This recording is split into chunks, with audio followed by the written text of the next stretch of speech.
മഹാലക്ഷ്മി സീരിയലിൻ്റെ പുതിയൊരു എപ്പിസോഡിൻ്റെ promo review വിശേഷങ്ങളിലേക്ക് എല്ലാവർക്കും സ്വാഗതം. അങ്ങനെ നമ്മളുടെ മഹാലക്ഷ്മിയെ കൊല്ലാനായിട്ട് മേഘനാഥൻ കെണി ഒരുക്കിയത് കണ്ണനാണെങ്കിൽ മാർക്കോയോട് വിളിച്ച് പറഞ്ഞിട്ട് കൃത്യസമയത്ത് തന്നെ മാർക്കോ അവിടെ ചെന്ന് മേഘന് നല്ല മുട്ടൻ പണി തന്നെ കൊടുക്കുന്നുണ്ട്. പിന്നീട് മേഘൻ്റെ വീട്ടിൽ എല്ലാവരും ഭയങ്കരമായിട്ട് സന്തോഷിച്ചിരിക്കുന്ന സമയത്ത് കൈയും കാലും പ്ലാസ്റ്റർ ഇട്ട മേഘനെയും കൊണ്ട് രണ്ടുപേര് വന്നിട്ട് മേഘനെ അവിടെ വീൽ ചെയറിലിരുത്തി അകത്തേക്ക് തള്ളിക്കൊണ്ട് പോകുന്നുണ്ട്. ആ സമയത്ത് വാമദേവൻ പറയുന്നുണ്ട്, ഇനിയിപ്പോൾ എനിക്ക് വീൽ ചെയറിൽ നിന്ന് എണീക്കാൻ പറ്റുമെന്ന് തോന്നണില്ല, ഇത് വല്ലാത്തൊരു ഗതികേടായി പോയല്ലോ എന്നൊക്കെ പറയുമ്പോൾ മേഘനെ കൊണ്ടുവന്നവർ പറയുന്നുണ്ട്, എന്തായാലും പുറമെ വലിയ പരുക്കൊന്നുമില്ല, പക്ഷേ അകത്ത് നല്ല ചതവ് കിട്ടിയിട്ടുണ്ടെന്നാണ് ഡോക്ടർ പറഞ്ഞത്, അതുകൊണ്ട് കുറച്ചധികം തന്നെ മേഘൻ സൂക്ഷിക്കണമെന്ന്. പിന്നീട് കാണിക്കുന്നത് നമ്മളുടെ മഞ്ജു ഓഫീസിലിരിക്കുന്ന സമയത്ത് മഹാലക്ഷ്മി ലേഹയും കൂടി അങ്ങോട്ട് ചെല്ലുന്നുണ്ട്.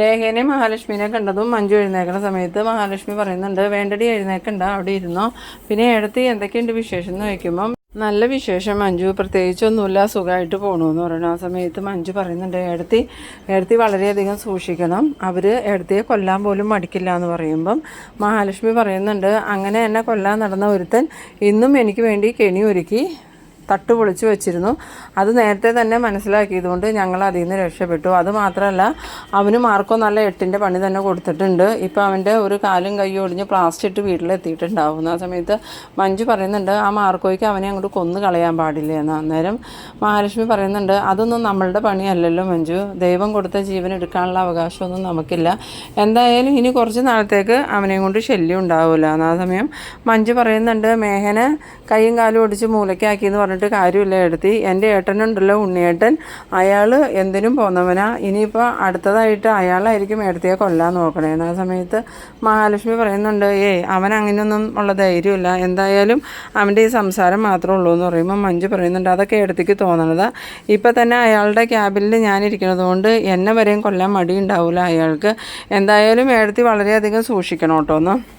ആ സമയത്ത് മഹാലക്ഷ്മി പറയുന്നുണ്ട്, ഞാൻ നല്ലോണം സൂക്ഷിച്ച് തന്നെയാണ് നടക്കണേ, ഇനിയിപ്പോൾ കണ്ണേട്ടനെ അവരെന്തെങ്കിലും ചെയ്യുമോ എടുത്തിന്ന് ചോദിക്കുമ്പോൾ അതിനൊന്നും സാധ്യതയില്ല മഞ്ജു, എന്തായാലും ഇപ്പോൾ കണ്ണേട്ടനും ഞാനും വേർപിരിയാൻ പോകാമെന്നുള്ള ഒരു ഇതുള്ളതുകൊണ്ട് അവർ കണ്ണേട്ടൻ്റെ അടുത്ത് നല്ലോണം തന്നെ നിൽക്കുള്ളൂ, എങ്ങനെയെങ്കിലും കണ്ണേട്ടനെ സ്നേഹിച്ച് കണ്ണേട്ടൻ്റെ സ്വത്തുക്കളൊക്കെ എഴുതി വാങ്ങാനേ നോക്കുള്ളൂ. അതുമാത്രമല്ല ആ മേഘൻ്റെ പെങ്ങളില്ലേ സ്വാതി, അവളെ ഇപ്പോൾ കണ്ണേട്ടനെ നോക്കാനായിട്ട് കമലേശ്വരത്ത് ചെന്ന് നിൽക്കണേന്ന്.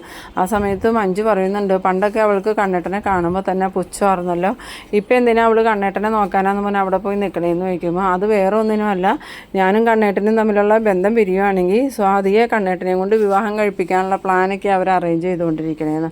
അത് കേട്ടതും മഞ്ജു പറയുന്നുണ്ട്, നടന്ന കാര്യം തന്നെയാണ്, വെറുതെ സ്വാതി അതും പറഞ്ഞ് അവിടെ നിൽക്കലേ ഉണ്ടാവുള്ളൂ. അന്നേരം മഹാലക്ഷ്മി പറയുന്നുണ്ട്, അത് നമുക്കല്ലേ അറിയുള്ളൂ, ഇപ്പം എന്തായാലും കണ്ണേട്ടനെ എന്നോട് ഭയങ്കര ദേഷ്യമാണെന്ന് കരുതിയല്ലേ നമ്മളുടെ ശത്രുക്കളൊക്കെ ഇരിക്കണേ, എന്തായാലും കുറച്ച് ദിവസവും കൂടി ഈ നാടകം ഇങ്ങനെ പോട്ടേന്ന്. പിന്നീട് കാണിക്കുന്നത് നമ്മളുടെ പ്രതാപൻ്റെ വീട്ടിൽ പ്രതാപൻ്റെ അമ്മയാണെങ്കിൽ പലഹാരങ്ങളൊക്കെ ഇങ്ങനെ ഉണ്ടാക്കുകയാണ്. ആ സമയത്ത് മോഹിനി അടുക്കളയിലേക്ക് വരുമ്പം ഇവരുടെ ഈ പ്രവൃത്തി കണ്ടിട്ട് ഇതെന്തായിരിക്കും അമ്മ പതിവില്ലാണ്ട് ഇങ്ങനെ പലഹാരമൊക്കെ ഉണ്ടാക്കണേ, അല്ലെങ്കിൽ അടുക്കളയിൽ കയറി ജോലിയൊന്നും എടുക്കാത്ത അമ്മയാലോ, എന്ത് പറ്റി കാണുമോ എന്നൊക്കെ ഇങ്ങനെ മനസ്സിൽ വിചാരിച്ചുകൊണ്ട് പ്രതാപൻ്റെ അമ്മയോട് ചോദിക്കുന്നുണ്ട്, അമ്മ എന്തിനാ അമ്മ ഇങ്ങനെ പലഹാരം ഉണ്ടാക്കണേന്ന് ചോദിക്കുമ്പോൾ അത് നിനക്കറിയില്ലേ, എന്തായാലും നിൻ്റെ മോള് ആ കണ്ണനെ ഉപേക്ഷിച്ച് പോയി, ഞാനും പ്രതാപനും കൂടി അവനെ ഒന്ന് കാണാൻ പോവാന്ന്. ആ സമയത്ത് മോഹിനി ചോദിക്കുന്നുണ്ട്, അമ്മയും പ്രതാപേട്ടനും എന്തിനാ കണ്ണനെ കാണാൻ പോണേന്ന് ചോദിക്കുമ്പോൾ അത് നിനക്കറിയില്ലേ, എന്തായാലും നിൻ്റെ മോൾ അവനെ ചതിച്ചിട്ട് പോയല്ലോ, അപ്പോൾ ഞങ്ങൾ അവനെ ഒന്ന് ആശ്വസിപ്പിക്കാൻ വേണ്ടി പോവുക, അപ്പോൾ അവന് കൊടുക്കാൻ വേണ്ടി കുറച്ച് പലഹാരം ഉണ്ടാക്കി കൊണ്ടുപോകാമെന്ന് വിചാരിച്ച് ഞാൻ ഉണ്ടാക്കണേന്ന്. ആ സമയത്ത് മോഹിനിക്ക് മനസ്സിലാവുന്നുണ്ട് ഇവർ ഈ മഹാലക്ഷ്മി പോയതിൻ്റെ സന്തോഷം രേഖപ്പെടുത്താൻ വേണ്ടി പോണേന്ന്. അന്നേരം മോഹിനി ചോദിക്കുന്നുണ്ട്, ഈ പലഹാരമൊക്കെ കൊണ്ടുപോയി കൊടുത്ത് കണ്ണൻ്റെ മനസ്സൊന്നും കൂടി ചൂടാക്കാൻ വേണ്ടിയിട്ടല്ലേ നിങ്ങൾ പോണേന്ന് ചോദിക്കുമ്പോൾ അത് അടി, ഞങ്ങൾ അതിന് തന്നെ പോണത്, നിൻ്റെ മോളെ ഇനി ഒരിക്കലും അവനാ കമലേശ്വരത്തേക്ക് കയറ്റരുത്, ഇനി അവിടെ എല്ലാ അധികാരത്തോടു കൂടി ഞങ്ങളുടെ കുഞ്ഞ് ജീവിക്കണം, അതിന് വേണ്ടിയിട്ട് കണ്ണൻ്റെ മനസ്സിലേക്ക് കുറച്ചും കൂടി വിഷം കുത്തിവെച്ച് കൊടുക്കാൻ വേണ്ടിയിട്ട് തന്നെ ഞങ്ങൾ പോകണം, അതിന് നിനക്ക് എന്തെങ്കിലും കുഴപ്പമുണ്ടോയെന്ന്. ഇത് കേട്ടുകൊണ്ട് നമ്മളുടെ പ്രതാപം വരുന്നുണ്ട്. ആ സമയത്ത് ഈ മോഹിനി പറയുന്നുണ്ട്, എന്തായാലും അമ്മയുടെയും മോൻ്റെയും മനസ്സിലിരിപ്പ് കൊള്ളാം, അതൊന്നും ഒരിക്കലും നടക്കാൻ പോണില്ല എന്ന് പറയുമ്പം പ്രതാപം പറയുന്നുണ്ട്, എന്തുകൊണ്ട് നടക്കൂലാടി, ഒരാളും അന്യൻ്റെ കുഞ്ഞിനെ സംരക്ഷിക്കാനോ ഏറ്റെടുക്കാനോ തയ്യാറാവില്ല, എനിക്ക് അന്ന് അങ്ങനെ ഒരു അബദ്ധം സംഭവിച്ചു, എന്നാലും എനിക്ക് അവളെ ഒരിക്കലും ഇഷ്ടമല്ലായിരുന്നു, ഒരിക്കലും ഞാൻ അവളെ അംഗീകരിച്ചിട്ടുമില്ല, ഇപ്പോഴും എനിക്ക് അവളെ ഇഷ്ടമല്ല, എന്തായാലും അവൾ കമലേശ്വരത്ത് നിന്നും പടി ഇറങ്ങിയല്ലോ, എൻ്റെ കുഞ്ഞിന് അതുകൊണ്ട് സന്തോഷമായിട്ട് ഇനി ജീവിക്കാം, ഇപ്പോഴാണ് എൻ്റെ കുഞ്ഞിൻ്റെ മുഖത്തൊരു ചിരി പോലും കണ്ടേക്കണേന്ന്. അത് കേട്ടത് മോഹിനി ഇങ്ങനെ മനസ്സിൽ വിചാരിക്കുന്നുണ്ട്. മോളുടെ മുഖത്തുള്ള ചിരിയൊക്കെ അധികം വൈകാതെ തന്നെ ഇല്ലാതാവും. ഉണ്ണിയുടെ ഒപ്പം സന്തോഷത്തോടു കൂടി അങ്ങോട്ട് പോയ മോള് അധികം വൈകാതെ അതിലും സ്പീഡിൽ ഇങ്ങോട്ട് തിരിച്ചും വരും. എൻ്റെ മോള് കണ്ണൻ്റെ കൂടെ ജീവിക്കാൻ തുടങ്ങുമെന്ന് മനസ്സിൽ വിചാരിക്കുന്നുണ്ട്. ആ സമയത്ത് പ്രതാപൻ ചോദിക്കുന്നുണ്ട്, നീ എന്താടി ആലോചിക്കണേന്ന് ചോദിക്കുമ്പോൾ ഒന്നുമില്ല, ഈ സന്തോഷം നിങ്ങളുടെ എന്നും ഉണ്ടായാൽ മതി എന്നാണ് ഞാൻ ആലോചിച്ചതെന്ന് പറയുന്നു. ആ സമയത്ത് പ്രതാപൻ പറയുന്നുണ്ട്, പിന്നെ എന്താടി ഈ സന്തോഷം ഞങ്ങൾക്ക് എന്നും ഇല്ലാണ്ടാവാൻ നീ എന്തെങ്കിലും ചെയ്യാൻ പോവാണെന്ന് ചോദിക്കുമ്പോൾ ഞാൻ എന്ത് ചെയ്യാനാ, ഇതിനൊക്കെയുള്ള ശിക്ഷ നിങ്ങൾക്ക് തരുന്നത് ഭഗവാൻ തന്നെയായിരിക്കും. പിന്നീട് കാണിക്കുന്നത് നമ്മളുടെ സ്വാതിയും ദുർഗയും കരുണയും ഭയങ്കര സന്തോഷത്തിൽ തന്നെയാണ്. അവർ കണ്ണന് ഇഷ്ടപ്പെട്ട ഭക്ഷണമൊക്കെ റെഡിയാക്കിക്കൊണ്ടിരിക്കുമ്പം ദുർഗ സ്വാതിയോട് പറയുന്നുണ്ട്, നീ എപ്പോഴും കണ്ണൻ്റെ കൂടെ തന്നെ വേണം, എന്നാലേ കണ്ണന് നിന്നോട് കുറച്ച് താല്പര്യമൊക്കെ ഉണ്ടാവുള്ളൂ. പിന്നെ നീ കണ്ണൻ്റെ അടുത്ത് ചെന്ന് നിൽക്കുമ്പം ഇടയ്ക്കിടയ്ക്ക് അവളെക്കുറിച്ച് മോശമായിട്ട് തന്നെ സംസാരിച്ചോളണം. അപ്പം അവനക്ക് അവളോട് ഒന്നും കൂടി ദേഷ്യമാവും. പിന്നെ നിങ്ങളുടെ കാര്യം എളുപ്പത്തിലാവും. ആ സമയം സ്വാതി പറയുന്നുണ്ട്, അപ്പച്ചി ഇനിയിപ്പോൾ ഞാൻ കണ്ണേട്ടനെ വിവാഹം കഴിച്ചാൽ കണ്ണേട്ടനെ ഒരിക്കലും എഴുന്നേറ്റ് നടന്നില്ലെങ്കിലോ എന്ന് ചോദിക്കുമ്പോൾ അതൊന്നും ഓർത്ത് എൻ്റെ മോള് പേടിക്കണ്ട, അവൻ എഴുന്നേറ്റ് നടന്നില്ലെങ്കിലും കുഴപ്പമില്ല. വിവാഹം കഴിച്ചു കഴിഞ്ഞാൽ മഹാലക്ഷ്മിക്ക് അവൻ സ്വത്തുക്കൾ എഴുതി കൊടുത്തതുപോലെ തന്നെ നിനക്കും സ്വത്തുക്കൾ എഴുതി തരും. ആ സ്വത്തുക്കൾ കിട്ടിക്കഴിയുമ്പോൾ അവൾ അവനെ ചതിച്ചിട്ട് പോയില്ലേ, അതുപോലെ നിനക്കും അവനെ കളഞ്ഞിട്ട് പോയി വേറൊരു വിവാഹം കഴിച്ച് സുഖമായിട്ട് ജീവിക്കാം. അവരങ്ങനെ സംസാരിച്ച് നിൽക്കുന്ന സമയത്താണ് വണ്ടി വരുന്ന സൗണ്ട് കേൾക്കുന്നത്. ആ സൗണ്ട് കേട്ടതും കരുണ പറയുന്നുണ്ട്, അച്ഛനും മുത്തശ്ശിയും വന്നു എന്ന് തോന്നുന്നു അമ്മേ, ഞാൻ പോയി നോക്കട്ടെ എന്ന്. അങ്ങനെ കരുണ ചെന്ന് നോക്കുന്ന സമയത്ത് പ്രതാപനും പ്രതാപൻ്റെ അമ്മയും കുറേ കിറ്റിൽ പലഹാരമൊക്കെ ആയിട്ടാണ് ഇറങ്ങി വരുന്നത്. അത് കണ്ടതും കരുണയ്ക്ക് ഭയങ്കര സന്തോഷമാവുന്നുണ്ട്. എന്നിട്ട് ഓടി ചെന്നിട്ട് ഇത് എന്താ മുത്തശ്ശി കൊണ്ടുവന്നേക്കണേന്ന് ചോദിക്കുമ്പം അതുണ്ടല്ലോ മോളെ, ഞാൻ കണ്ണന് കൊടുക്കാൻ വേണ്ടി കുറച്ചധികം പലഹാരങ്ങൾ ഉണ്ടാക്കി. എന്തായാലും ആ മൂദേവി ഇവിടുന്ന് പോയല്ലോ, ഇനി ഒരിക്കലും അവളും കൂടി തിരിച്ചു വരരുത്. അതിന് വേണ്ടി കണ്ണനെ കണ്ട് ഒന്ന് സോപ്പിട്ട് നിർത്താൻ വേണ്ടിയിട്ടാണ് ഞങ്ങൾ കുറച്ച് പലഹാരമൊക്കെ ആയിട്ട് വന്നേക്കണേന്ന്. ആ സമയത്ത് കരുണ പറയുന്നുണ്ട്, അതേതായാലും നന്നായി മുത്തശ്ശി, എന്തായാലും അയാൾക്ക് എന്തായിരുന്നു അഹങ്കാരം, മഹാലക്ഷ്മിയാണ് അയാളുടെ എല്ലാന്നും പറഞ്ഞല്ലേ നടന്നത്, എന്നിട്ടിപ്പോൾ അവളെവിടെ, എന്തായാലും അയാളുടെ മുഖത്ത് നോക്കി അച്ഛനും മുത്തശ്ശി ഇത് എന്നെ ഒന്ന് ചോദിക്കണമെന്ന്. അതൊക്കെ ഞങ്ങൾ ചോദിക്കേണ്ട പോലെ ചോദിച്ചാളോ മോളിപ്പോൾ വാന്നും പറഞ്ഞുകൊണ്ട് കരുണയുടെ അച്ഛനും മുത്തശ്ശിയും കൂടി അകത്തേക്ക് കയറി വരുമ്പം മുത്തശ്ശിയാണെങ്കിൽ നമ്മളുടെ സ്വാധീനം കണ്ടതും ഭയങ്കര സന്തോഷത്തോടു കൂടി ആ മോൾ ഇവിടെ ഉണ്ടായിരുന്നോ, മുത്തശ്ശി ഞാൻ കുറച്ച് ദിവസമായി വന്നിട്ടെന്ന് പറയുമ്പോൾ ഇനി എന്തായാലും മോൾ ഇവിടുന്ന് പോകണ്ട, ഇവിടെ തന്നെ താമസിച്ചോ, ആ ലക്ഷ്മിയില്ലേ അവളെ ഇനി ഒരിക്കലും ഇങ്ങോട്ട് കയറ്റരുത്, മോളായിരിക്കണം ഇനി കണ്ണൻ്റെ ഭാര്യയെന്ന്. അത് കേട്ടതും സ്വാതിക്ക് ഭയങ്കര സന്തോഷമാവുന്നുണ്ട്. ആ സമയത്ത് ദുർഗ വന്നിട്ട് പറയുന്നുണ്ട്, ഞങ്ങളും അങ്ങനെ തന്നെയാണ് തീരുമാനിച്ചേക്കണം, ഇനി ഒരിക്കലും അവളെ ഈ വീട്ടിലോട്ട് എന്തായാലും കയറ്റാൻ പോണില്ല, ഇനി കണ്ണൻ്റെ ഭാര്യയായിട്ട് ഒരാളുണ്ടെങ്കിൽ അതെൻ്റെ സ്വാതിമോളായിരിക്കുമെന്ന്.